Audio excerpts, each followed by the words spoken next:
Tell me your name, your rank when you joined the Emmons, and what your role was on the Emmons. My name's Armond Jolley. I was 19 when I joined, and I joined in Boston shortly after the attack on Pearl Harbor. And you joined the Navy and went directly to the Emmons? I joined the Navy from Boston. From Boston, I went to Newport for boot camp. From Newport, I went to Great Lakes Naval Station in Chicago or Milwaukee, and I went to gunnery school. I had a week's vacation. I went home. After the week, I went back to Milwaukee, and I stayed there for 2 or 3 weeks. Then they shipped me to Boston to a beautiful palace there.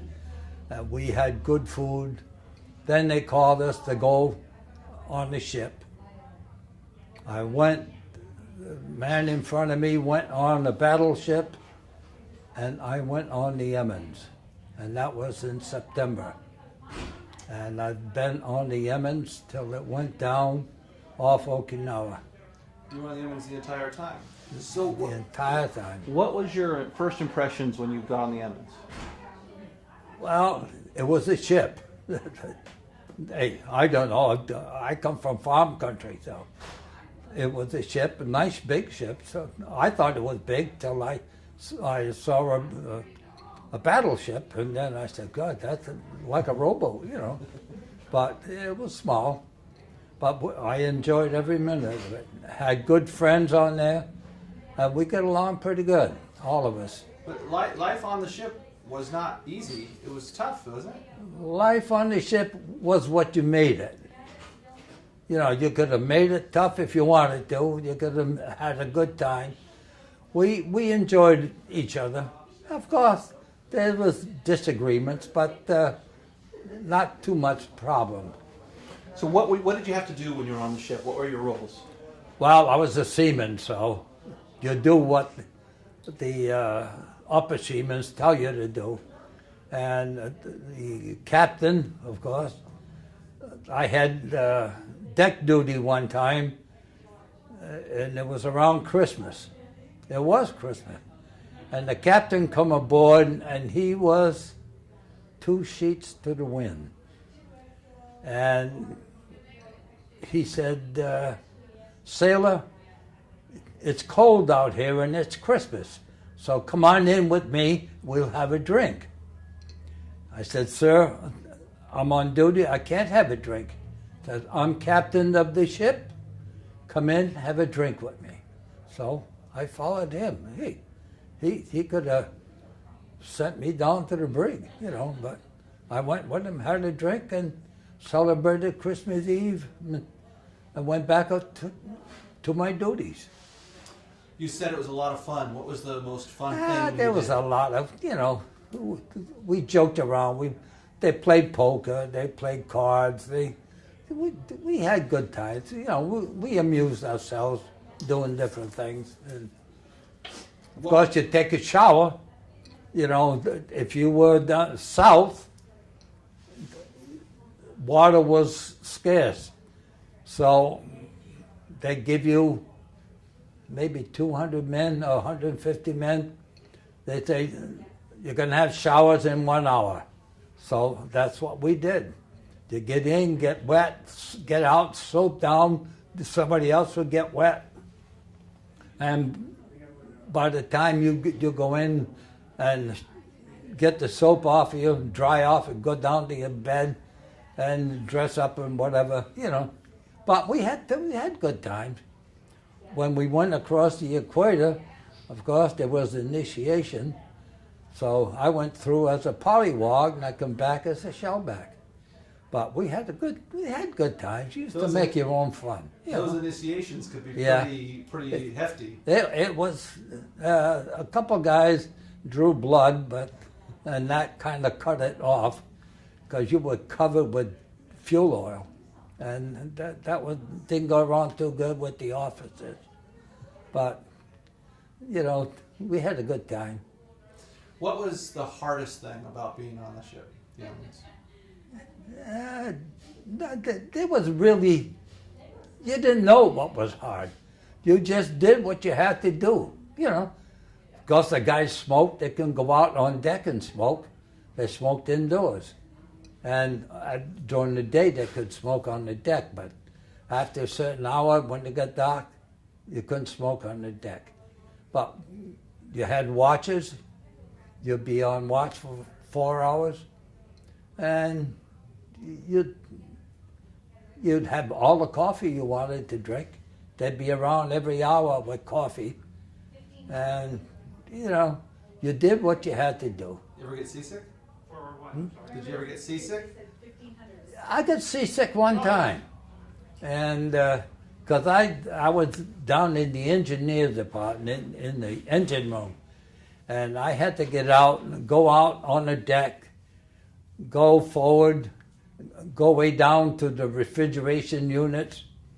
Every time you get down, you have to close a hatch, and you get down, take the readings on the refrigeration unit, make sure the food was all right, and get back up. You get back, you'd be soaking wet. So you'd strip down to your underclothes and dry your clothes off, and within an hour go out and do the same thing all over again. Donald Yecke was the baker, and he used to say, Armond, keep something on your stomach. So I'd have bread and apples or whatever he had open, and I'd go down. If I had to upchuck, I'd upchuck on the turbines. We'd wash them off with a hose and do the same thing the next hour. So that's all you could do. You can't say I'm going home, Were you worried you wouldn't make it home? Not really. No, never worried about that. Tell me about the day that the Japanese attacked. The days, we were off Okinawa. We were protecting small minesweepers, which could get in closer to the shore than we could. And the rodman was there. And I saw the plane come out of it was a cloudy day. I saw the plane come out of the sky straight down for the rodman. And it hit the rodman on the forecastle.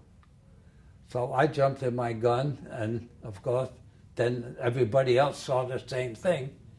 So I done what I had to do in the gun. I was a pointer at that time. And, you look, you think a plane is coming right for you. And of course they fire, and you think you hit it, but you don't know if you hit it. So how many planes attacked you that day? Well, there's 5 of them that they say hit us. Of course, being forward, you don't know what happens after. So, after the plane hit forward, and the mount was on fire, of course, all the oil in there. I got out, but there was nobody in my way. And there should have been 2 or 3 men behind me, but they weren't there. They were killed? No, they didn't get killed. They got out. Oh. Donald Yecke was one of them, but he died. I don't know. He probably got hit by machine gun fire. I don't know. I see. But, I didn't see them. Tassanowski was one of them. Of course, he died in California.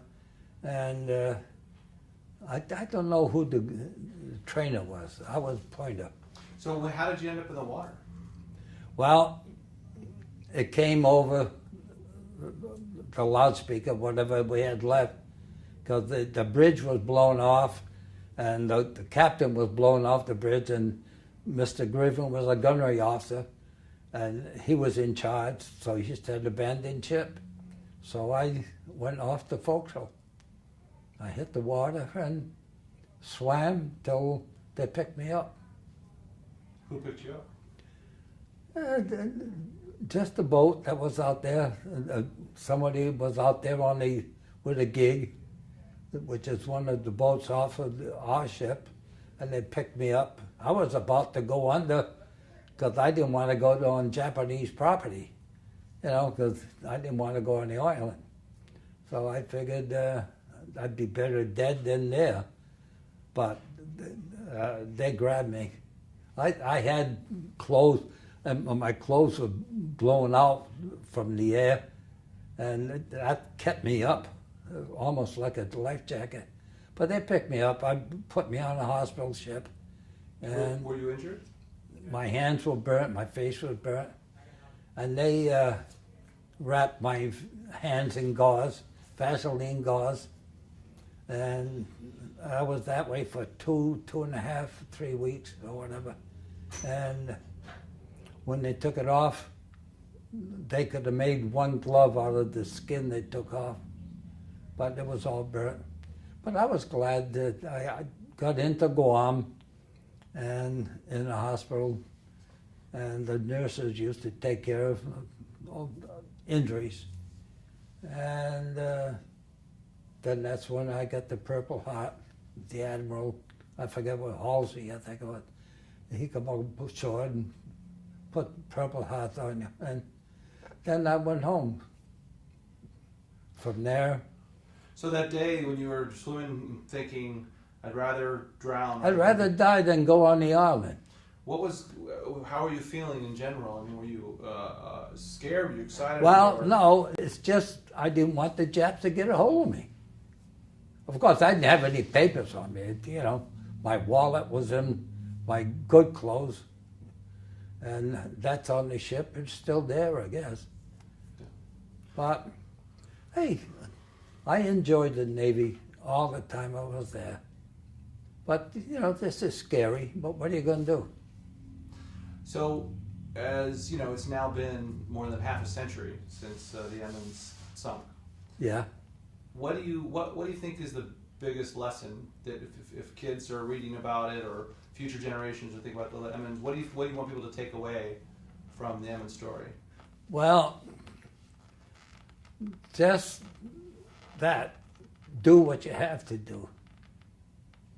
Don't be afraid. Just do it.